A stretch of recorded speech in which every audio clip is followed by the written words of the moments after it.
Donc, je voulais d'abord, je pense que Madeleine avait déjà bien expliqué un peu mon parcours, donc je n'ai pas forcément besoin de revenir sur ça. Donc, vous voyez le lien qui m'intéresse, c'est médias, mémoire et histoire, dans une perspective d'information, allant jusqu'à la fiction principalement. Et pourquoi je me suis intéressée en fait à ce mémorial en ligne, ce lieu de mémoire en ligne, comme je l'appelle bien sûr la référence à Pianura s'entend dans le titre, j'y reviendrai. Simplement parce que je vais laisser tomber un peu la question de l'événement terroriste après ma thèse, et puis on m'avait sollicité après les événements de Charlie Hebdo à revenir en fait sur la question entre lien entre médias, terrorisme dans une perspective un peu longue. Puis je me suis remise en fait dans ce genre d'analyse, mais aussi dans un contexte, et puis on en avait parlé justement à la journée d'études la semaine dernière aussi, la question de la place de l'émotion qui peut émerger pour le chercheur ou la chercheure, qui était bien évidemment très présent parce que j'étais encore en poste à Paris et puis on était très proche des événements de Charlie Hebdo et aussi bien sûr du 13 novembre. Donc c'était toute une affaire à gérer avec les étudiants.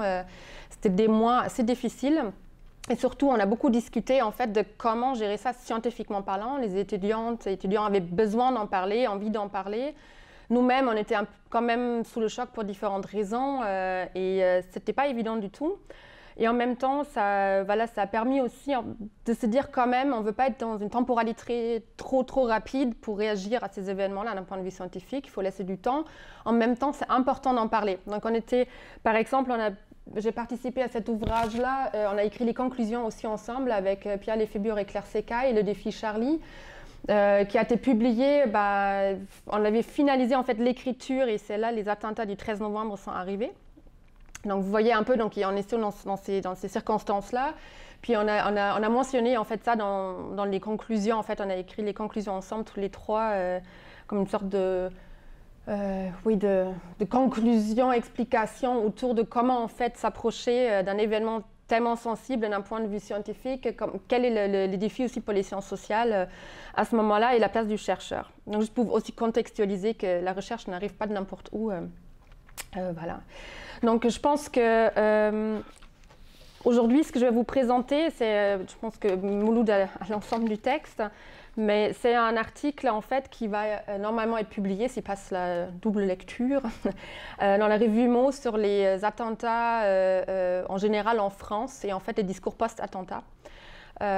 Donc je suis très heureuse de le présenter aujourd'hui et peut-être aussi si on est dans un comité on peut discuter, ça me fait très plaisir d'avoir vos retours sur ça. Donc je pense que vous le savez, les commémorations ont lieu il n'y a pas longtemps, je ne vais pas trop insister sur le déroulement des événements, moi peut-être certaines ou certains n'ont pas trop visualisé le lieu. Donc le 13 novembre, il y a eu donc des attentats dans différents lieux à Paris, puis rue Bichat, Bataclan, rue de Charonne, principalement des bars bien sûr. Le Bataclan, c'est ce qui a été le plus médiatisé. Et bien sûr aussi au Stade de France. Et 130 personnes au total ont perdu leur vie le soir du 13 novembre 2015. Il y a beaucoup... bien sûr, une médiatisation bien évidemment de l'événement accrue dans le monde entier, d'où aussi l'ouvrage que je vous ai montré avant. Et aussi plusieurs médias qui ont mis en place des portraits autour des défunts dans Libération, etc.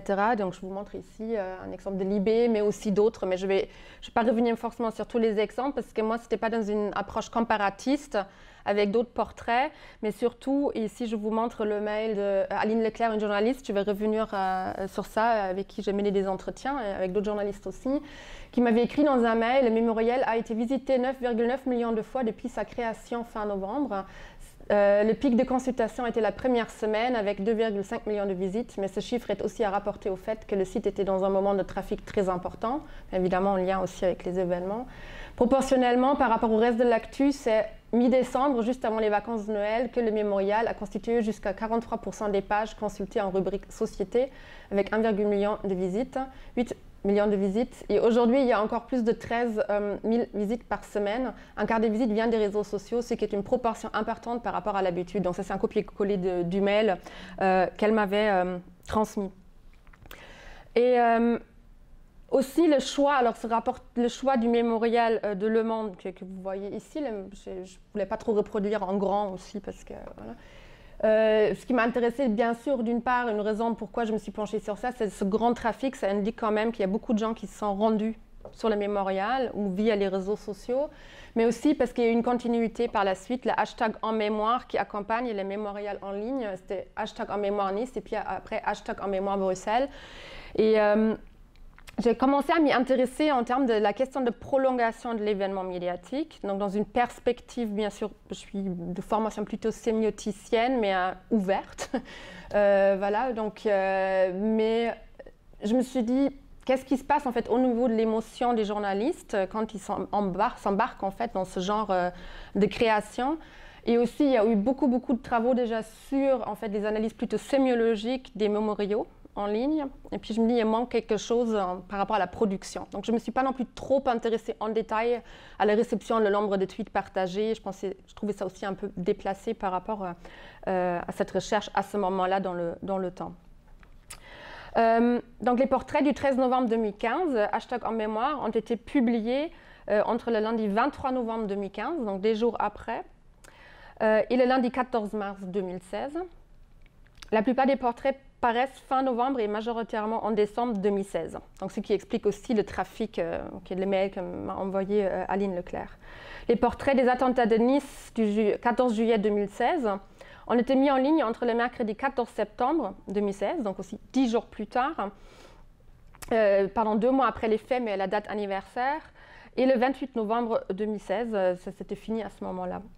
Et les portraits des victimes des attentats de Bruxelles, du 22 mars 2016, ont été mis en ligne entre le 22 avril, un mois après les faits, et le 26 mai 2016 sur lemonde.fr, ainsi que sur le site de la Libre Belgique, que vous voyez ici. Donc c'était une coopération entre les deux pays, une coopération entre journalistes. Et la date en fait des lancements, ça se voit, c'est des dates anniversaires très courtes, mais tout de même. Et puis en fait, juste pour dire comment j'ai retracé aussi ça pour voir, donc c'est dans les fameux tableaux Excel, mais pour retracer exactement les dates quand quel portrait a été publié, parce qu'il n'y a pas de date sur le portrait quand on y voit, mais il s'affiche en fait dans le lien en haut. Et c'est comme ça aussi que j'ai pu identifier la temporalité en fait, de la mise en ligne des portraits, mais aussi j'ai pu retracer un peu les journalistes, je reviendrai tout à l'heure. Et finalement, cette temporalité ressemble à celle des Portraits of Grief qui ont été publiés par le New York Times après les événements du 11 septembre 2001. C'était Adeline Voronara, je vais mettre la référence tout à l'heure, qui avait travaillé sur ces portraits-là en ligne. Et c'est justement dans la continuité des travaux de Valérie-Jeanne Perrier, je vous ai mis les références ici, de Bérénice Mario, qui elle a fait plutôt une analyse sémiologique justement du même mémorial qui va être publié bientôt, donc je la cite aussi bien sûr dans la recherche, puis Nancy Miller qui avait travaillé sur les Portraits of Grief, Telling Details and the Testimony of Trauma Differences, plutôt en référence avec les événements du 11 septembre. Et Adeline Vrona qui a travaillé en général sur ces portraits, ses travaux portent en général beaucoup sur les portraits, mais entre autres, elle a travaillé sur les portraits dans le New York Times. Donc il y a un article d'elle, on a revu Réseau, et puis c'était aussi une inspiration de voir la continuité de la réflexion sur les portraits en ligne. Ce qui va m'intéresser aujourd'hui, c'est de remonter le temps et de retracer la création éditoriale du mémorial proposée par Le Monde pour les victimes du 13 novembre 2015, ainsi que sa réitération lors des attentats de Bruxelles et les attentats de Nice. Et la recherche tient également compte des récits d'individus, un peu moins dans ma présentation d'aujourd'hui, mais j'ai quand même intégré aussi les récits, mais je ne vais pas trop les présenter aujourd'hui, même me concentrer, focuser sur le travail des journalistes. En termes de méthodologie, en fait, il était important pour moi en fait, de mener des entretiens avec des journalistes, mais aussi des directeurs artistiques. Il y a des journalistes qui ne voulaient pas mener d'entretien sur la question, donc je n'ai pas contacté tout le monde non plus. Il y en a 72, et puis c'est une recherche plutôt personnelle qui s'encadrait dans le cadre du GIS journalisme au Centre d'analyse et de recherche interdisciplinaire sur les médias où j'étais avant en fait. Donc voilà, c'était pas une recherche qui a été subventionnée. Donc voilà, je ne pouvais pas mener les 72 entretiens, vous allez voir, mais j'ai mené des entretiens donc, avec les initiatrices en fait, du mémorial, avec la journaliste très connue Sylvie Kaufmann, qui est une des initiatrices. Donc un entretien que j'ai mené le 8 avril 2016 à Paris, dans un bar proche du journal, d'une durée de 56 minutes, et Aline Leclerc, qui en fait les deux étaient les initiatrices, qui est aussi journaliste au Le Monde, et responsable du mémorial, C'est un entretien que je menais le 1er mars 2016 à Paris, au Café Jane dans le 11e. Donc je précise les lieux parce que ça a eu des implications par rapport aux entrevues, bien évidemment. Je me suis entretenue aussi avec Bernard Monasterolo, qui est le directeur artistique du Web au Monde depuis très longtemps, qui est le designer du Mémorial. Et c'était dans le bâtiment du Monde que je l'ai rencontré. Via Skype, j'ai mené 2 entretiens là, quelques semaines avant avec Clément Guilloud, qui est journaliste sportif chez Le Monde, et puis Pascal Robert-Billard, qui est chroniqueuse judiciaire. Je l'ai interviewé pour une raison spécifique que j'expliquerai tout à l'heure. Et puis je me suis entretenue, il ne voulait pas non plus discuter par Skype. Il m'a répondu par mail, c'est Raphaël Stadny qui a fait le design de la version belge que je vous ai montré rapidement tout à l'heure. Et puis l'idée, c'est aussi, comme je l'ai dit un peu en introduction, de revenir en fait sur la question de l'écriture de l'événement en émotion en quelque sorte, parce qu'on a bien sûr la médiatisation immédiate des événements. Ça, c'est un processus qui m'intéresse depuis longtemps, mais je voulais savoir en fait quelles sont les vagues par la suite qui se mettent en place, parce que l'événement n'est jamais fini, on le sait. Hein, voilà. Donc, parce que souvent, les médias font semblant qu'un événement se finit parce que la médiatisation arrête, mais on sait très bien que les conséquences historiques, ce n'est pas forcément le cas. Donc, on peut bien sûr continuer à retracer plus longtemps l'histoire du terrorisme qui s'est mis en place depuis 2001 ou même avant. Mais dans tous les cas, ce qui m'intéressait ici, c'est vraiment la continuité de l'événement médiatique sous une autre forme et les différents rôles que le mémorial, en fait, pouvait avoir. Et puis, je me suis donc principalement concentrée aussi sur la question de l'émotion qui traverse l'ensemble de l'organisation des mémoriaux et bien sûr aussi les récits qui sont très, très émotifs. Et puis, c'est intéressant aussi le débat avec les journalistes là-dessus parce que certains ont dit « Non, mais je n'étais pas d'accord avec certains portraits, c'était trop dégoulinant. » Donc, je cite un entretien, mais sans dire la personne parce que ça, je n'étais pas trop censée le citer. Et cette démarche aussi de comment transmettre une certaine forme de deuil, d'où le titre de la présentation.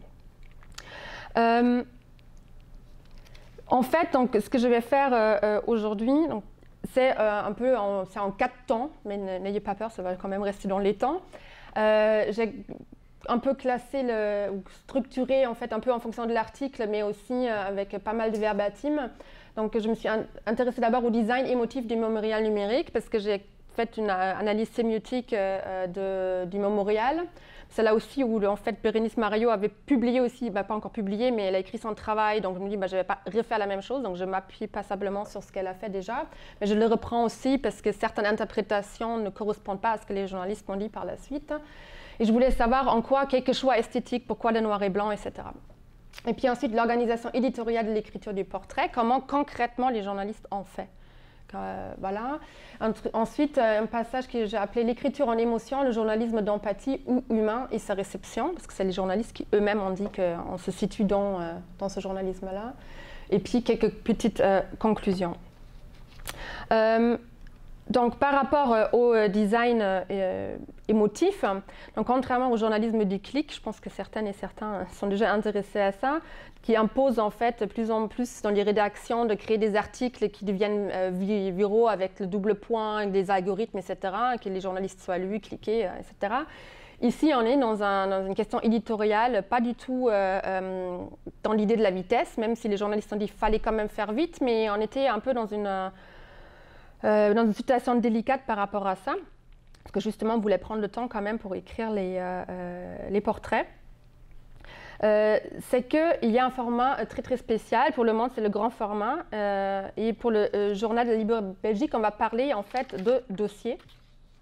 Donc c'est clair que l'espace du coup est enlevé de publicité, d'autres formes en fait de dérangement qu'il peut y avoir sur la page, même s'il y en a bien sûr la possibilité de partager les portraits, etc.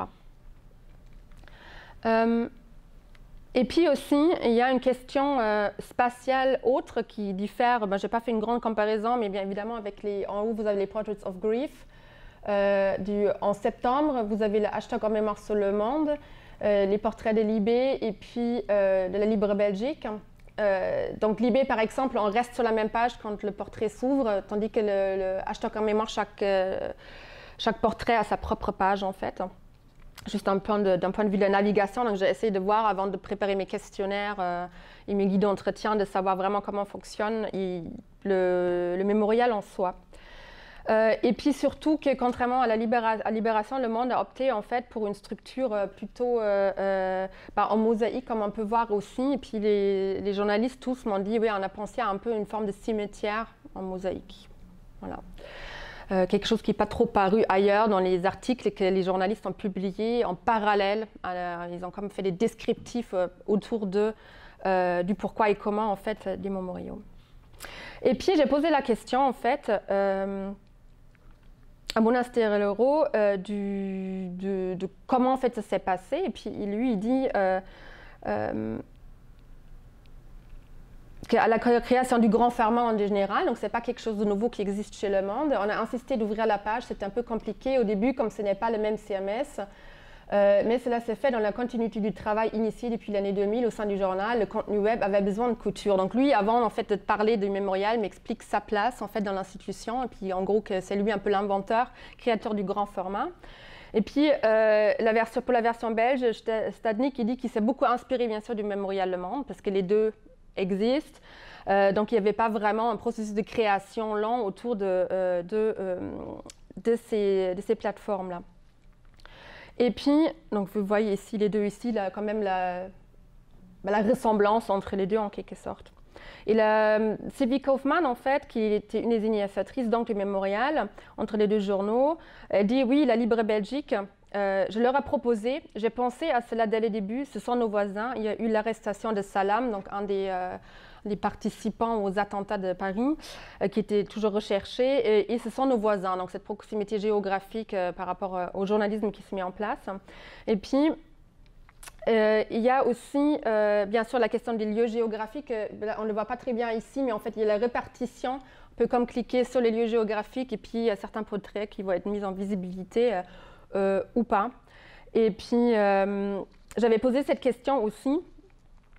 Pourquoi en fait ils ont choisi ça? Et puis la réponse en fait des journalistes c'est principalement oui, c'était pour une manière de structurer le contenu sur la page web, etc. Donc il n'y avait pas forcément trop d'autres raisons par rapport à ce choix. Parce que c'est une question que je m'étais posée. En revanche, là où ça devient plutôt intéressant, c'est la question du choix de la couleur des photographies. Et la question du noir au blanc n'était pas la même pour les deux journaux, donc la version belge. Pour la version belge, Raphaël Stadnik, il m'a dit « J'ai eu pour mission de réaliser un site sobre, propre et respectueux. Le choix des couleurs est devenu spontanément blanc pour la douceur, noir-gris pas trop noir pour la tristesse, jaune légèrement doré pour la vie et l'espoir. » Donc ça, je le cite ce qu'il m'a écrit dans son mail. Et puis,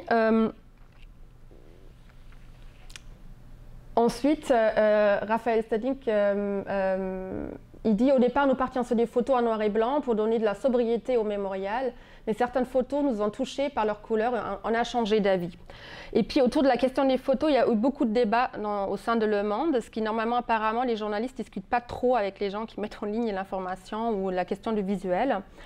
Et ce que m'a dit, donc vous voyez ici, il y a quand vous cliquez sur les portraits, ça ressemble à ça en fait. Donc il y a une grande photo quand même en noir et blanc, un grand portrait ici. Et puis ce qu'il m'a dit en fait Monastirolo, c'est que oui en fait il y a eu quelques échanges avec Aline, on s'est demandé est-ce que l'on les met en noir ou en couleur. Et il y a des gens qui, normalement les journalistes ne réagissent pas sur les maquettes, c'est très très rare. Il y a eu cette fois-ci des gens qui ont relevé que le noir et blanc serait mieux et j'en ai une maquette en noir et blanc, je l'ai quand même tentée et je me suis dit que c'est trop sinistre. Donc lui il n'était pas trop pour. Et puis, il dit en fait que dans le fond, non, parce que dans l'article de Bérénice Mario, elle dit ouais, c'est un dispositif très spécial et je voulais savoir vraiment, est-ce qu'il y a eu une réflexion sur la manière même dont on crée ce lieu de mémoire en ligne? Et Monastirolo m'a dit non, rien de spécial pour le mémorial d'un point de vue esthétique et pas non plus créatif. Cela fait longtemps que nous pratiquons cela. C'est une nouvelle maquette, oui, mais je l'ai faite en 2 heures. Mais je n'étais pas dans un exercice de quelque chose d'original, c'est assez traditionnel, plutôt en quête pour optimiser le récit ou la présentation. Donc là, dans l'entretien, je me dis, bon, bah, il parle de façon très, très technique, donc je ne vais pas tout de suite poser la question qui est plus émotive au rapport à l'événement, donc j'ai attendu un peu plus tard, mais au départ, il m'avait dit, non, je n'avais aucun lien vraiment émotif, mais bien sûr, durant l'entretien, ça a changé. Je reviens donc dans une seconde partie, comme je dis, sur la question de l'organisation éditoriale, en fait, de l'écriture des portraits. Et puis là, c'est intéressant parce que c'est Sylvie Kaufman, mais qui elle-même en fait était correspondante à New York pendant les attentats de septembre 2001.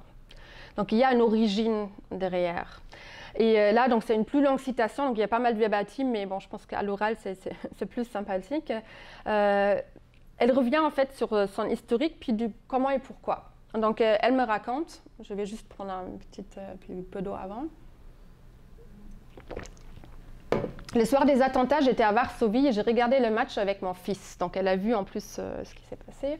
Et le foot ne m'intéresse pas autant que cela, donc j'étais sur Twitter en même temps. Puis à l'explosion du Stade de France, je commençais à regarder. 40 victimes, j'ai compris que c'est quelque chose d'énorme et je me suis rappelé de suite le 11 septembre. Cela m'a rappelé la couverture du New York Times et il y avait les Portraits of Grief. Des amis du New York Times m'ont raconté comme toute la rédac a été mobilisée, même des gens qui normalement n'écrivent pas beaucoup, genre la rubrique immobilier. Je me suis souvenu, j'allais voir ces portraits à la diversité, un portrait de New York. J'ai fait de suite un mail à Jérôme Fenoglio et Luc Brunner, donc c'est les responsables du journal, en leur disant « Il faut que l'on publie cela, il faut lancer très vite une opération avec des portraits. » Et ils m'ont dit « Bonne idée, occupe-t-on. » Donc l'organisation éditoriale de ces portraits-là, c'est qu'elle est retournée rapidement à Paris et puis on lui a suggéré Aline Leclerc, en fait, qui a accepté avec plaisir et aussi une certaine tristesse, en fait, la mise en place des portraits. Et puis ils sont inspirés du New York Times aussi, c'est ce que les deux m'ont dit. Et puis surtout, ils ne voulaient pas en fait tomber dans une idée de concurrence avec les autres journaux, parce qu'il y a eu des présences comme ça, tentatives de portraits, ils voulaient prendre leur temps, mais en même temps, il fallait quand même avancer l'écriture des portraits. Et puis Aline Leclerc, elle disait oui, on voulait être au contre-courant de la presse mondiale, il y a quand même des implications éditoriales assez fortes.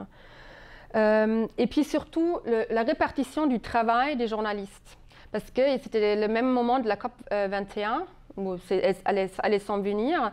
Donc ce qu'elle m'a dit, Aline Leclerc, c'est qu'on les a répartis aussi en fonction de la disponibilité. Il y a eu pas mal de gens de la rubrique Planète, car ils attendaient la COP 21, mais on savait qu'ils n'avaient aucune page dans le journal traitant de leur sujet dans les jours qui suivent l'attentat.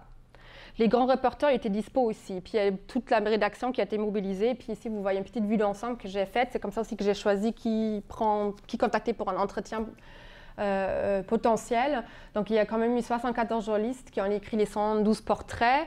Il y a eu 8 portraits qui n'ont pas écrit parce que les familles ne voulaient pas que les portraits soient publiés.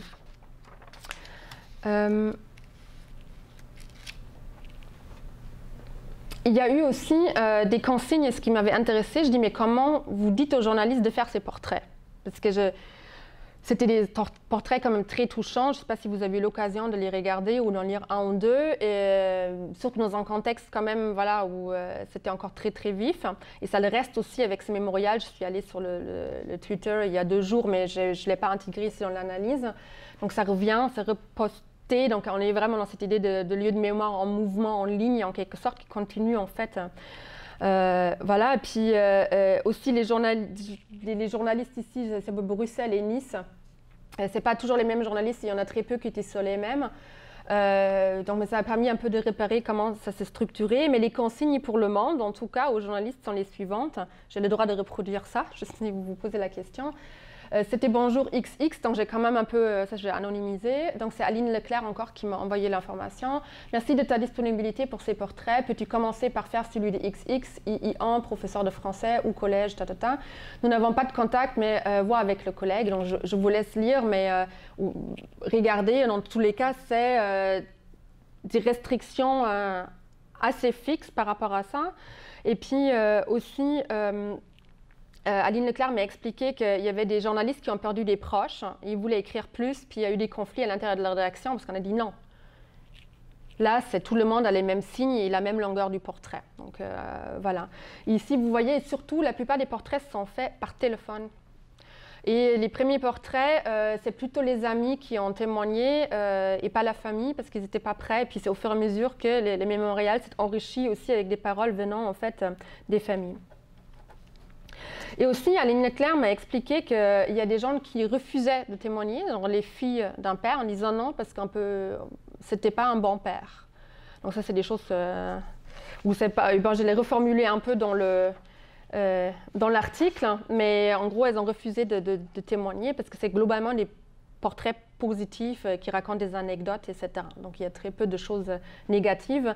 Et aussi que Aline Leclerc me racontait, pareil, comme ça je peux le dire comme ça, mais elle disait qu'il y a eu par exemple un couple au Bataclan et en fait c'était quelqu'un qui était là avec une personne, et pas avec sa femme. Genre. Alors il y a eu des problèmes à ce niveau-là et aussi du coup de récupérer en fait les témoignages, puis ça posait passablement de soucis. Et puis Sylvie Kaufmann constate en fait qu'au début, parce que là aussi il y a le lien avec la question de la médiatisation qu'il y a autour, elle dit au début il y avait des familles qui avaient très envie de parler, très contentes de le faire, un besoin de raconter, et puis il y a eu un moment dans le deuil, cela correspondait au moment des funérailles, que les gens se sont refermés. Les funérailles, puis le fait que toutes les TV étaient intrusives, ils étaient saturés des médias, il était difficile de les contacter. Et puis, quand on a commencé à publier sur plusieurs jours, ils ont compris, ils se sont dit « je veux bien le faire ». Donc, ils ont vu en fait que les portraits, ça pourrait peut-être faire sens. Donc, c'était un processus qui s'était mis en place. Et puis, ces réactions hésitation ne sont bien évidemment pas surprenantes. Tony Walter, dans son ouvrage, souligne en fait que c'est un mélange doux amer d'émotions et de nostalgie entre la douleur de se languir et la joie du souvenir. Donc, est-ce que ça prend un moment avant de pouvoir repenser à la personne disparue de façon positive, dans une idée d'une nostalgie positive du souvenir et pas juste la question de la perte. Bon, j'ai traduit relativement librement de l'anglais. C'est son ouvrage sur Unbereavement, The Culture of Grief, principalement intéressé par la question du deuil en Occident, juste pour, mais peut-être vous connaissez son travail. Et dans le cas des portraits du 13 novembre, ce passage à un stade quasiment liminoïal, si on peut dire ça comme ça en français, entre un souvenir joyeux et une peine insupportable, est écrit par les journalistes interviewés comme étant vraiment un changement décisif du moment où on passe en fait à l'acceptation d'écriture du portrait. Et pour Aline Leclerc, personnellement, c'était intéressant. Elle m'a dit quand même, moi, j'ai fait ça aussi parce que je veux résister au terrorisme. Donc ça, c'est une parole qui était beaucoup revenue aussi dans l'espace public. On résiste, on veut résister par des récits positifs, etc. Et puis, la question du deuil et celle de l'implication émotive dans la démarche des portraits ne concerne pas uniquement les proches des disparus, bien évidemment, mais aussi les journalistes. Et je viens du coup à ma troisième partie bientôt. Comme le dit Tony Walter aussi dans son ouvrage, pas du tout en lien avec les journalistes, mais sur la question du récit des personnes qui racontent le récit du défunt. Il dit « Raconter l'histoire de la personne morte raconte à celui qui écrit son histoire, qui a été le défunt, et par extension, raconte qui est celui qui écrit cette histoire. » Donc je pense qu'en ce sens-là, c'est aussi une trace un peu d'une histoire qui est en train de s'écrire, même si ce n'est pas encore de l'histoire au sens large du terme, mais il y a cette expérience historique d'un événement qui est en cours. Pardon, c'est le prochain slide. Donc, l'écriture en émotion, le journalisme d'empathie ou humain et sa réception, donc c'est des termes que j'ai repris des entretiens. Monastelero insistait durant tout l'entretien, comme j'ai dit tout à l'heure, que non, ça ne m'a pas trop touché. Puis il disait voilà, qu'il n'y a pas eu trop de... Pas eu trop de rapport émotif avec ce qui s'est passé. Et puis plus tard, il m'a dit bah non, mais finalement, à un moment donné, j'ai arrêté de lire les portraits, ça me foutait les boules.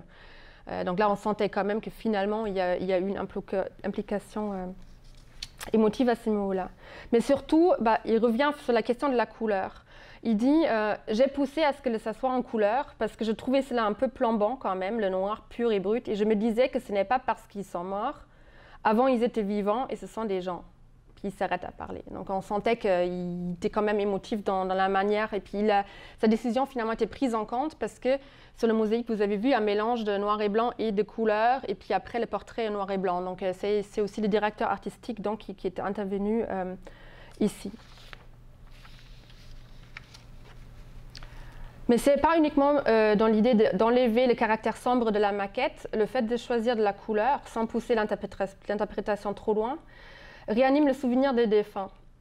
C'est ajoutant que les photographies montrent notamment des personnes qui rient, qui ont l'air heureux. Donc il n'y a aucune photographie où quelqu'un a l'air triste, ou neutre quasiment. Donc j'ai regardé en détail les différents portraits. Et les journalistes interviewés expliquent que les proches voulaient garder un beau souvenir d'eux. Donc c'est des photos qui n'étaient pas tirées de Facebook principalement, mais vraiment voilà, des photographies apportées de la part des familles ou des amis. Et Nancy Miller, dans le travail que j'ai déjà cité tout à l'heure, constate quelque chose de similaire dans ses recherches sur les familles, les survivants des attaques du 11 septembre. Elle dit « Les victimes dans les portraits ne riaient pas uniquement sur les photos, mais elles riaient dans les souvenirs de ceux qui les ont survécus. »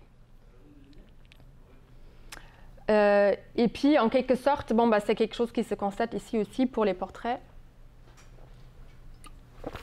Donc, il y a globalement un souvenir joyeux, en fait, des personnes disparues.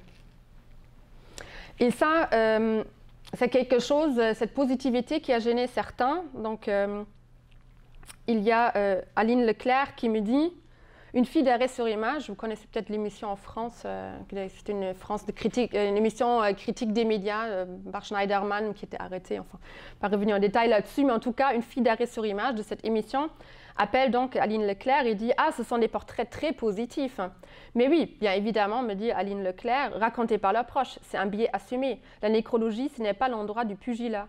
On ne te demande pas de faire un portrait sur un homme d'État. On ne te demande pas un portrait critique. Voilà, donc ça c'était la réaction d'Aline Leclerc. Et puis surtout, ils ont eu beaucoup, pour la première fois, de félicitations dans les courriers des lecteurs. Donc Aline Leclerc m'en a transmis aussi une bonne trentaine, dont certains sont anonymes, d'autres non, donc qui peuvent être publiés, partagés. Comme par exemple ici, où j'ai eu l'autorisation de le montrer. Donc c'est ça, le premier, en fait, c'est celui qui reçoit les courriers des lecteurs, qui dit « C'est la première fois depuis que je m'occupe du courrier des lecteurs, avril 2009, que nous recevons de façon constante autant de messages positifs sur un projet rédactionnel du journal. À l'exception d'une lettre négative, toutes les lettres expriment la même adhésion. Je suis impressionnée. Eh bien, à toi, bonne journée. » Bon.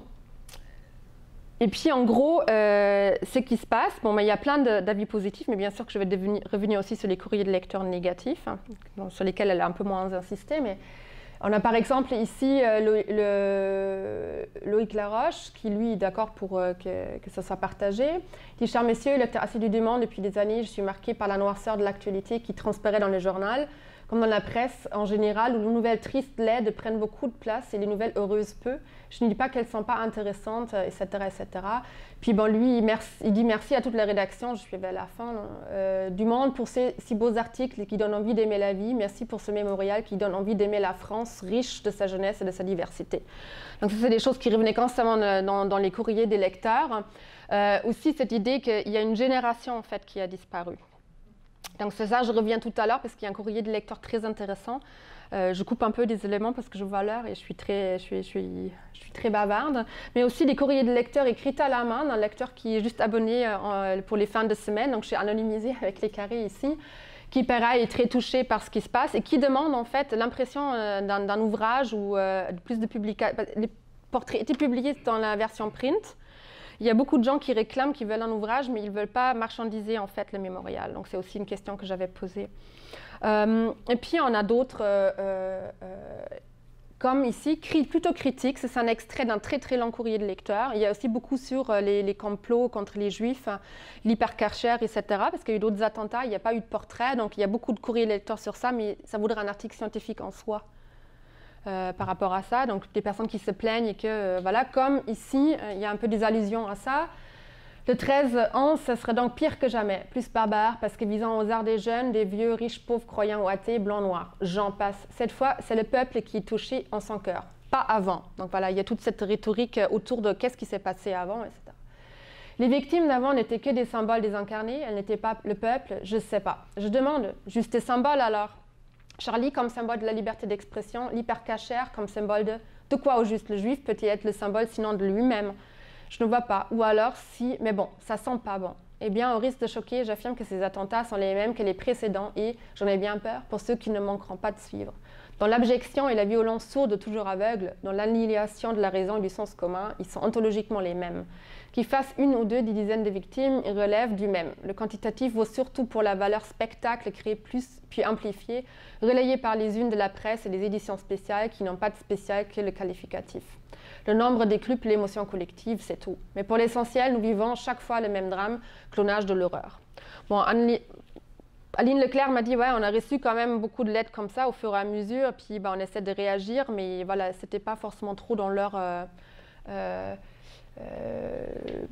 dans leur une idée de base que peut-être ce genre de choses pourraient arriver. Donc, juste pour vous donner quelques idées des réactions, en fait, j'ai moins travaillé sur les réactions des réseaux sociaux, même si j'ai poursuivi le hashtag en mémoire, mais ça permet un peu de voir les réactions quand même au mémorial. Ce qui a frappé surtout Sylvie Kaufmann, ce qu'elle m'a expliqué dans l'entretien, c'est que malgré les designs peu réussis, selon elle, elle n'a pas du tout aimé le design du mémorial. C'est que les lectrices et lecteurs, tout comme les proches des victimes ayant participé au mémorial, accordent beaucoup d'importance à la matière touchable du papier. Donc ça revient tout le temps dans les courriers des lecteurs. Donc ils vont quand même réfléchir si un jour on fait quelque chose par rapport à ça, mais ils voulaient justement éviter cette idée de marchandisation. Et puis, en quelque sorte, ce qui était vraiment intéressant, c'est la notion en fait, de médiation qui paraît tout le temps dans les entretiens. Surtout, Pascale Robert-Dillard, que j'ai interviewée, elle me dit je me sentais comme une médiatrice du deuil, une écrivaine publique, donc plus comme une journaliste. Et je vais revenir un peu sur ça, et c'est un peu en sous-chapitre, parce que les médiateurs du deuil sont aussi affectés, les journalistes. Et puis, j'avais déjà parlé de Monastir-Leroux, mais c'est aussi les autres, en fait. Monastir-Leroux, j'ai les verbatim ici, mais je vous l'avais dit oralement tout à l'heure. Ce n'est pas du tout sensible, en fait, j'ai une opinion, mais dans le travail que je fais, je suis un opérateur. Puis plus tard, il dit c'est difficile de ne pas avoir un rapport affectif dans un contexte comme celui-là, etc. Et puis ça me foutait les boules. Donc j'avais un peu anticipé déjà ce verbatim. Puis surtout Sylvie Kaufmann, c'est très intéressant, qui a une longue expérience de journaliste, qui elle, en gros, elle dit c'était très dur car c'est notre ville, il y a une proximité géographique. Ici, le journaliste est citoyen très clairement, mais après, je n'avais pas du tout prévu que ça allait prendre ce côté émotionnel. J'étais assez surprise par la vulnérabilité de jeunes journalistes. J'ai couvert des guerres, j'arrivais toujours à mettre une barrière. Puis je ne supporte pas la violence au cinéma, cela me remue trop, cela me perturbe. Cela m'a frappé que les jeunes journalistes, cette fois-ci, aient beaucoup de mal à séparer les choses. Maline me disait « Heureusement que tu es là, sinon je craquerais ». Pour moi, personnellement, c'était émouvant et je trouvais cela dur. Mais la douleur des familles, je n'ai pas pleuré, pourtant je pleure vite. C'est drôle, c'est quelque chose que j'ai découvert, cette vulnérabilité de mes collègues. Et c'est vrai que c'est principalement Aline Leclerc, mais qui elle-même habite dans le 11e, donc proche des faits, puis qui a perdu aussi des amis, donc ça se sentait dans l'entrevue. Qui, elle, du coup, s'en est pris d'empathie pour l'ensemble du projet, mais aussi personnellement, et puis qui, du coup, milite en fait pour un journalisme plus humain. C'est ce qu'elle me dit en quelque sorte ici. Je voudrais faire un journalisme un peu plus porteur d'espoir, dans le sens aussi d'une réponse à la peur en France. Ces portraits sont une réponse en quelque sorte, mais ce n'est pas l'objectif de départ. Les lecteurs nous l'ont dit. L'un nous disait que ça lui a rappelé son grand-père en 1914. Et c'est ça, je reviens après, parce qu'un des courriers des lecteurs faisait en partie que j'avais reçu d'Aline. Personne n'en parlait dans sa famille, et il nous dit que c'est important de garder en mémoire les gens qui sont morts dans les batailles. On n'y a pas pensé avant à cela, allons-nous marquer l'histoire? C'était un réflexe pour nous, il était important d'incarner le journalisme dans lequel on croit. C'était un travail qui nous dépasse, le cœur l'a animé. Donc on voit vraiment cette empathie de l'instant présent, mais en fait que c'est surtout les courriers de lecteurs, les réactions qui disent c'est important ce que vous faites là pour l'histoire. Et là, il y a certains courriers de lecteurs qui sont très intéressants. Et puis Pascale Robert-Dillard, qui est chroniqueuse judiciaire, donc déjà elle m'expliquait un peu plus en détail son travail, qui est constamment confrontée à des faits divers très prenants, à une émotion très très forte. Elle m'a dit dans l'entretien, je n'ai pas encore tout retranscrit parce que l'entretien est récent, ici en bout, elle me dit j'ai eu l'impression avec les portraits de découvrir une nouvelle forme. Bon, ce n'est pas une nouvelle forme, mais de devenir écrivain public. J'ai adhéré à ce projet en dépit des réticences que j'ai personnellement, parce qu'elle m'a dit, elle est dit ici, je l'ai mis, professionnellement, je suis contre la glorification des victimes, mais là, il y avait effectivement quelque chose de très beau. Je pouvais transposer les mots des amis et de la famille. J'étais une sorte de médiatrice d'écrivain public. Puis dans l'entretien, que je n'ai pas encore complètement retranscrit, mais elle explique vraiment, je prenais l'émotion des gens, c'était comme une forme de médiation, et puis j'arrivais à transposer ça dans une rhétorique spécifique. C'était quelque chose qui ne ressemblait pas du tout à ce que je fais habituellement. Puis je lui posais la question après, mais est-ce que du coup ça a changé votre travail de chroniqueuse judiciaire par la suite, cette écriture des portraits? Il dit non, étrangement, en tout cas, de ce que je peux dire actuellement, non. Donc, mais c'était très intéressant parce que elle en a fait 6 portraits, c'est pour ça aussi que je l'ai interviewée. Et puis elle a dit les familles des victimes, ils voulaient commencer à m'inviter aux funérailles, et puis elle venait les voir. Et elle dit, là, j'ai fait stop, j'ai arrêté. Donc elle a dit, là, mon rôle de journaliste dépasse, en fait, ou même d'écrivaine publique, comme elle a dit elle-même, ça dépasse tout, je m'arrête là. Donc c'est pour ça aussi que je l'avais contactée, parce qu'elle était une qui a fait le plus de portraits. Et la plupart par téléphone, mais pas tous. Aline Leclerc ne les a pas fait par téléphone. Donc c'est aussi un facteur très, très important par rapport à ça. Donc je vois qu'il me reste à peu près 10 minutes, non, je pense. C'est pas moi qui gère le temps. Voilà, mais bon. Je vais juste boire un peu. Parce que... mais je partage pas mal de verbatim, mais je pense que c'est intéressant parce que c'est vraiment un processus assez intéressant qui s'est mis en place par rapport à l'événement. Donc justement, Pascal Robert Dillard, parce que j'ai posé la question, je dis oui, mais pourquoi est-ce que vous avez accepté que les gens reviennent sur ce que vous écrivez? Parce que j'ai demandé aux journalistes, est-ce que les familles voulaient réintervenir? Et pour la plupart des journalistes, aussi le jeune Clément Guillot, il a accepté. Mais Pascal Robert Dillard m'a dit non, j'ai refusé systématiquement, j'ai dit non, c'est moi qui écris ça. Et donc c'est quand même, c'est trouver un rôle quand même de quelqu'un, pas qui censure, mais qui dit non, vous me donnez confiance. Donc là, c'est moi le porte, parce qu'il y a des gens qui intervenaient, non, mais moi je ne vois pas la personne comme ça. Finalement, la famille réagissait, donc il y avait eu des conflits quand même. Donc ce n'était pas juste des hommages en beauté, donc il y avait quand même derrière des réactions, des gens qui se sont fâchés. Hormis bien sûr que la plupart étaient contents finalement de l'écriture des portraits, mais aussi voilà, parfois que c'était des amis qui témoignaient, et puis c'est plus tard que la famille a dit est-ce qu'on peut revenir sur le portrait parce que maintenant on est prêt. Donc il y a eu passablement de problématiques quand même autour de ça. Et Pascal Robert Dillard, selon aussi ce qu'elle m'a dit, elle est une des seules qui a vraiment refusé à dire non. Et autre chose qui du coup n'est pas dans le texte, je vais peut-être le rajouter, mais c'est une question aussi que j'avais posée, mais en fait j'avais fait les entretiens avec les autres avant juillet, avant les événements de juillet à Nice. Donc c'était pas encore en cours, et puis Bruxelles ça commençait. Et puis finalement j'en ai profité, c'est pour ça aussi que j'ai fait certains entretiens plus tard. Pascal Robert Dillard me disait oui, j'ai participé aussi à ce qui s'est passé à Nice, d'où aussi le choix de Pascal Robert Dillard, mais il dit que c'était pas du tout pareil, c'était plus compliqué. Il y avait beaucoup plus de gens qui venaient de partout dans le monde, autrement, c'était pas Paris. On avait du mal à mobiliser les journalistes. Il y a des gens qui étaient répartis. En Belgique, c'était un peu la même problématique. Donc, finalement, et du coup, ça rejoint ce qu'a dit un courrier de lecteur que je n'ai pas reproduit ici, qui a dit « Oui, mais en fait, c'est quelque chose de parisien, ce que vous faites là. C'est écrit à Paris, vous êtes des journalistes de Paris, etc. » Et Pascal Robert Dillard, justement, il disait « Oui, justement, à Nice, c'était plus compliqué. Ça a pas marché de la même sorte, donc il y avait quand même quelque chose de très très local, de cette idée de génération qui était là, Paris en fait. Et ça revenait aussi dans quelques courriers de lecteurs. Donc je vais en venir à la question de le deuil, la quatrième partie plutôt de conclusion. Le deuil en Syrie, le lieu de mémoire en ligne. En fait, l'idée m'est venue parce que dans mon travail de thèse, j'ai appelé le journal télévisé un lieu de mémoire en mouvement. Donc comme une archive éphémère en fait qui est réactualisée chaque fois aux commémorations. Ici, je me dis c'est aussi un lieu de mémoire en mouvement parce qu'il y a quand même les portraits qui se rajoutent, c'est réactualisé aux commémorations. Mais surtout, c'est quand même un lieu de mémoire en ligne un peu particulier et qui en fait a des implications un peu dont Pierre Nora il parle souvent entre cette confrontation histoire-mémoire, donc où les médias ça devient extrêmement compliqué parce que les médias sont constamment dans un processus en fait de mémomique en fait par l'image d'archives, les commémorations, mais aussi dans une forme d'écriture de l'histoire du temps présent qui n'est pas forcément encore histoire pour les historiens. Et c'est ça qui m'intéresse, c'est pas l'histoire qui est racontée par les médias, c'est pas non plus l'histoire des médias en soi forcément, mais c'est vraiment comment les médias en tant que support peuvent intervenir dans le déroulement de l'événement historique, mais aussi raconter un récit.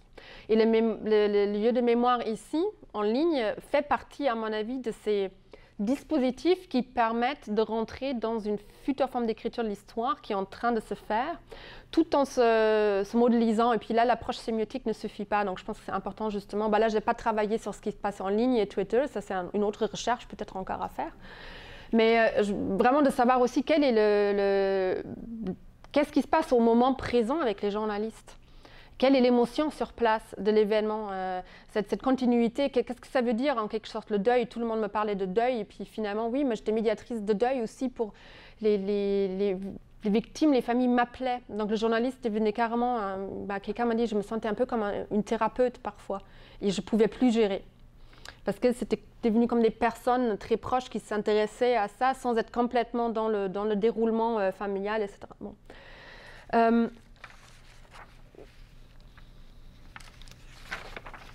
Donc là, je vais voir dans mes conclusions. Donc, j'ai passé un peu sur des éléments, mais on pourra aussi en parler plus dans la discussion. Il y a Valérie Jeanne Perrier encore, je vous remis le lien ici, qui a souligné dans son article comparatif sur la place du portrait dans le New York Times et dans Le Monde, mais sur le portrait en général, pas les lieux de mémoire en ligne ou portrait nécrologique forcément, l'injonction du hyperlien et de la configuration technique des pages web qui brouillent l'ancien modèle du portrait nécrologique. Donc elle a travaillé sur ça, en lui ajoutant une dimension de série. Donc elle, je la cite, je ne l'ai pas ici mis le verbatim, mais elle a dit « Chaque ligne est accompagnée d'une photo d'identité et d'une tentative de spécification de chacun des disparus qui mettant clairement en tension les dimensions individuelles et collectives du destin d'une nation. » Citation fermée. Donc cette question de la sérialisation s'est d'ailleurs posée pour les mémorials du 13 novembre, et puis je leur ai posé la question, mais moins au niveau de sa représentation mosaïque, mais davantage en lien avec la temporalité de la publication. Aline Leclerc, à ce sujet, raconte qu'un collègue lui disait « Ah, tu vas arriver avec ton truc en une semaine et les autres l'ont déjà publié. » Donc il y avait cette idée de concurrence-là. Et Bernard Ménostorolo aussi explique oui, on en a discuté, je ne voulais pas de feuilleton, pas de série, genre 5 portraits publiés ensemble à chaque semaine. Le même jour, le mosaïque a permis de considérer un ensemble, tout le monde est pareil, sur la même échelle, et on voulait parler d'un individu l'un après l'autre. Et là, ça fait sens avec la configuration en ligne, en fait, du mosaïque. La sérialité semble donc plutôt s'instaurer à un moment où la même maquette devient la matrice diagrammatique pour d'autres événements. Par matrice diagrammatique, c'est une approche peircienne, en fait, la question du diagramme et comment en fait, les ressemblances sont reprises à travers différents dispositifs, mais je ne vais pas l'élucider là aujourd'hui. Et puis la sérialité semble donc plutôt s'instaurer au moment où la même maquette, c'est ce que je viens de dire, devient la matrice diagrammatique pour d'autres événements. Mais la continuité esthétique et rhétorique du premier mémorial hashtag en mémoire met en exergue que le web, de par sa constitution, si on veut mieux technique, ouvre donc un espace d'autres formes d'écriture, d'expression du deuil post-mortem. Il y a d'autres personnes qui ont travaillé sur ça, comme Hélène Bourdelois, par exemple, ou l'ouvrage de Fabienne Gamba que je suis en train de lire sur en fait, les transformations du deuil et de la mémoire des défunts en ligne. Et ces métamorphoses concernent également le portrait qui, mis en ligne, devient ce qu'Adeline Vaunera appelle un individu collectif. Et là, on revient à cette question de génération collective dans le mosaïque. Et aussi à travers les récits qui sont racontés, qui racontent une génération principalement parisienne et de jeunes personnes. Sauf que depuis 2001, parce qu'Adeline Vaunera travaillait sur les Portraits of Grief, où elle a déjà constaté ça, depuis 2001, cet individu collectif devient aussi un objet de partage dans les réseaux sociaux numériques via le hashtag en mémoire. Et puis, contrairement aux Portraits of Grief, qui ne comptent qu'une petite dizaine, donc je l'ai mis quelque part ici, les Portraits of Grief, c'est ici. Les hashtags en mémoire, il y en a plein, j'ai essayé de tout remonter jusqu'au début, parce que le hashtag existait déjà. Et Aline Leclerc me disait, on a vu aussi ça avec les gens des réseaux sociaux, on trouvait que hashtag en mémoire, cela marchait bien. Il a déjà circulé ce hashtag, puis mémorial, etc. C'était trop long. Hashtag en mémoire, très efficace. C'est horrible de dire cela ainsi, mais bon, on voulait quand même que cela se partage. Et puis, les Portraits of Grief, vous pouvez voir vous-même, il y a juste une petite dizaine de publications malgré la réédition des Portraits of Grief en ligne. Donc, ça ne circule pas du tout, ou très peu dans les réseaux sociaux. Peut-être sur Facebook, je n'ai pas complètement vérifié non plus, comme ce n'était pas la problématique initiale. Mais c'est assez intéressant que du coup, là, on va un véritable changement à ce niveau-là. Et la mise en place du même hashtag et du même design du mémorial pour les victimes des attentats de Bruxelles et de Nice en est un exemple qu'en quelque sorte, le deuil traverse les frontières géographiques éditoriales il se banalise quasiment en fait, parce qu'il y a vraiment le hashtag en mémoire qui circule constamment. Et comme pour le 11 septembre 2001 et d'autres événements médiatiques, c'est notamment par sa forme qu'il se repeint de façon onduleuse, en rejoignant ainsi le phénomène de la viralité numérique qu'on connaît, de la connectivité, etc. Après, j'ai quand même un peu regardé, il n'y a pas énormément de partage et repartage constant sur Twitter. On n'est pas forcément dans les centaines et milliers, on est plutôt, je pense, en moyenne autour de 40, 50. Moi, j'ai un peu quand même repéré ce qui se passe sur Twitter, mais je n'ai pas fait une analyse quantitative des tweets. Voilà. Le journalisme actuel, que ce soit dans une temporalité d'urgence ou de ralentissement, s'insère dans une continuité qui est aussi celle du terrorisme décentralisé. Ça, c'est un de mes arguments depuis mes recherches depuis la fin de la chute du mur et jusqu'en septembre. Celle de ce que François Hesbourg appelle un hyperterrorisme, qui trouve ses racines dans l'avant en septembre, bien évidemment. Le terrorisme traverse donc aussi les frontières et le deuil, lui aussi. Parce qu'on le voit ici qu'il y a la préoccupation du voisin et puis finalement les attentats, pas tous les attentats européens bien sûr, parce que je pense que les journalistes n'ont pas mis en place pour le moment quelque chose qui, comme dans une idée de mémoire européen de défunts ou des victimes de terrorisme. Puis j'ai posé la question à Aline Leclerc, j'ai dit mais est-ce qu'il y a justement avec les courriers des lecteurs critiques, parce que dans les réseaux sociaux j'ai vu, ah oui, pourquoi on ne fait pas ça pour les victimes en Irak, pourquoi on ne fait pas ça pour les victimes ailleurs dans le monde, etc. Bon, ce n'est pas la faute aux journalistes de Le Monde, bien évidemment, mais ça ne circule pas simplement comme ça dans les réseaux sociaux, ces questionnements-là. Puis j'ai posé la question à Aline Leclerc qui me dit, en fait, bien sûr qu'il y a eu des messages de contestation et des colères comme elle me dit. Et elle dit aussi qu'il y avait en fait une journaliste colombienne qui l'a contactée, qui voulait faire quelque chose de similaire en fait par rapport à après FARC en quelque sorte. Puis là, Aline dit on ne peut pas vraiment trop vous aider, mais inspirez-vous. Enfin, donc il y a quand même eu de l'intérêt pour cette histoire de mémorial et comment on peut peut-être le réutiliser en quelque sorte ailleurs. Et puis là, il y a ces critiques dont je viens de parler qui sous-entendent le souhait de faire valoir tous les morts. On l'avait vu dans le courrier des lecteurs avant, là, qui était critique.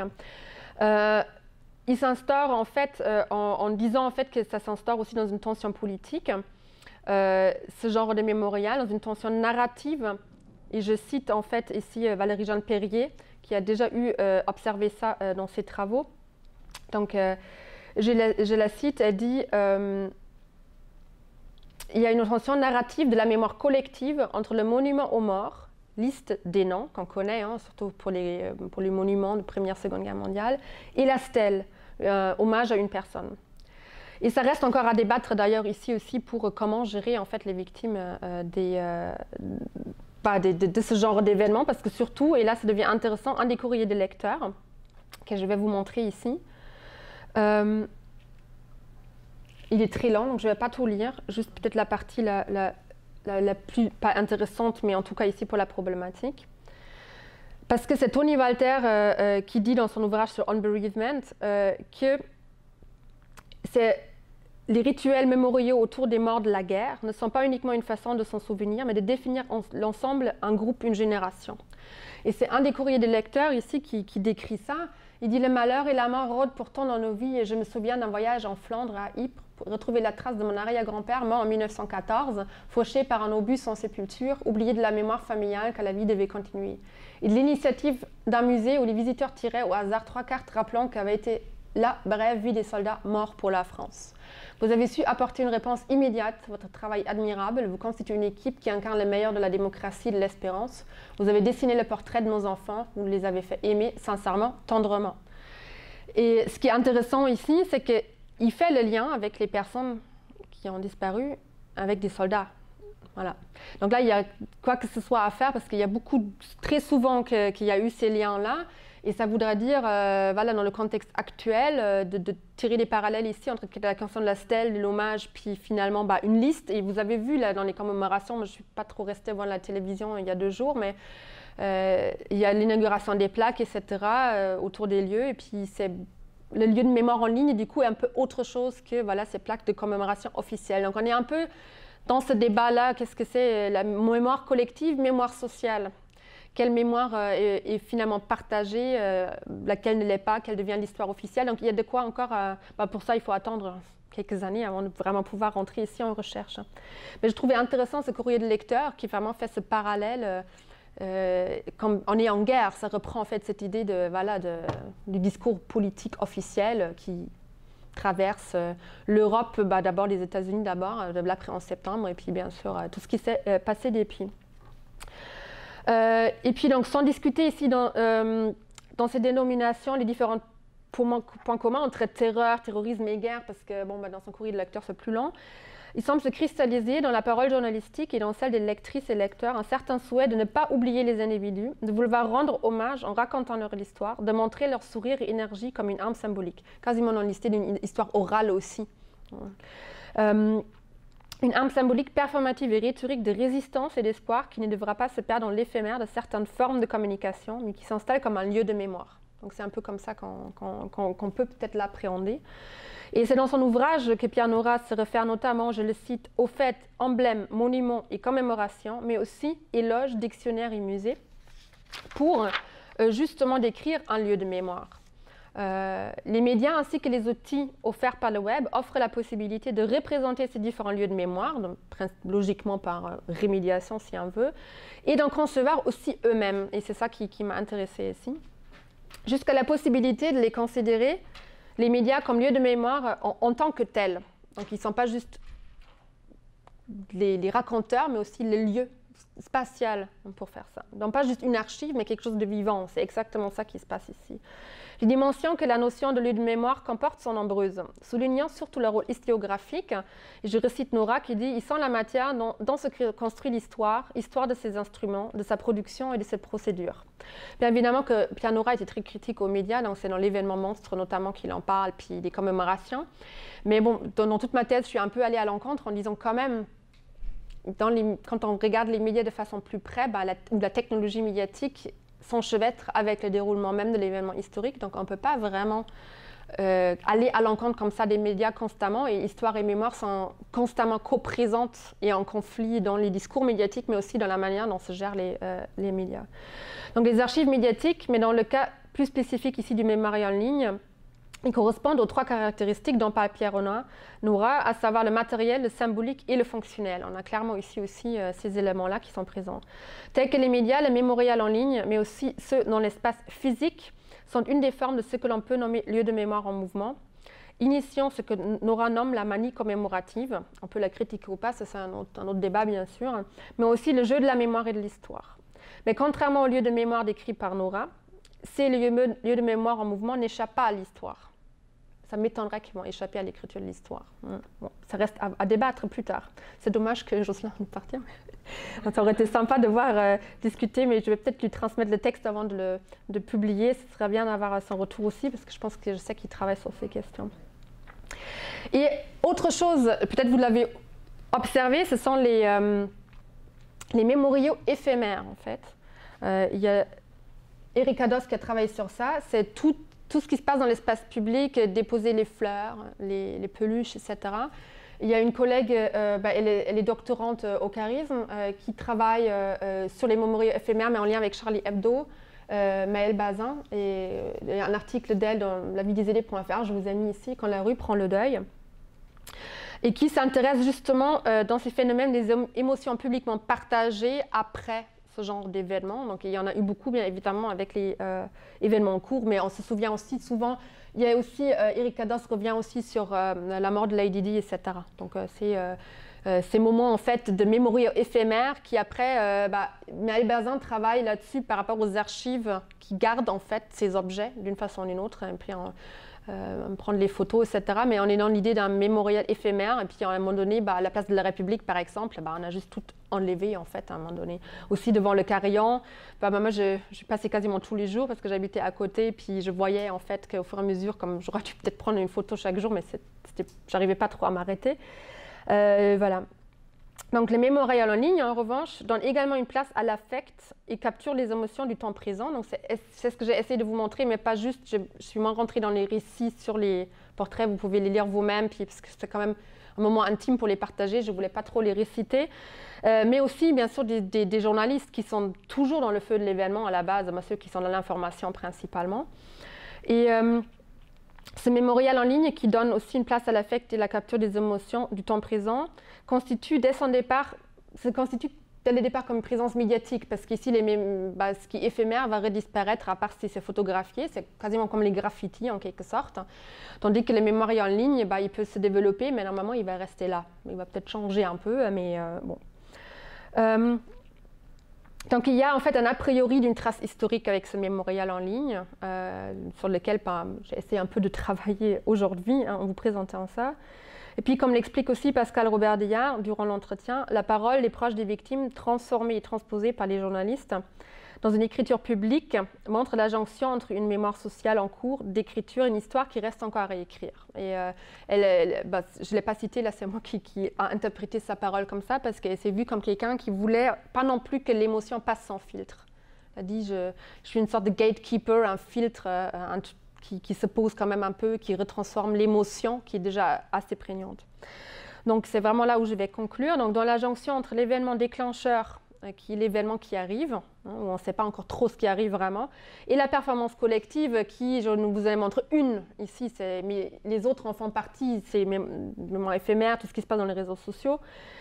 Donc dans cette jonction-là, et les réceptions diverses et actives qu'il y a surtout justement dans les réseaux sociaux en ligne, mais partout dans les médias, et qui participent à la mise en visibilité de la rupture événementielle qui a lieu et qui contribuent au sentiment, ce que j'appelle une expérience historique du temps présent, et qui trace en même temps le passage entre le deuil et une future trace historique. Et j'espère que j'ai à peu près réussi à faire partager ça avec vous aujourd'hui. Et je suis très contente de recevoir vos retours pendant la discussion. Voilà. Merci beaucoup.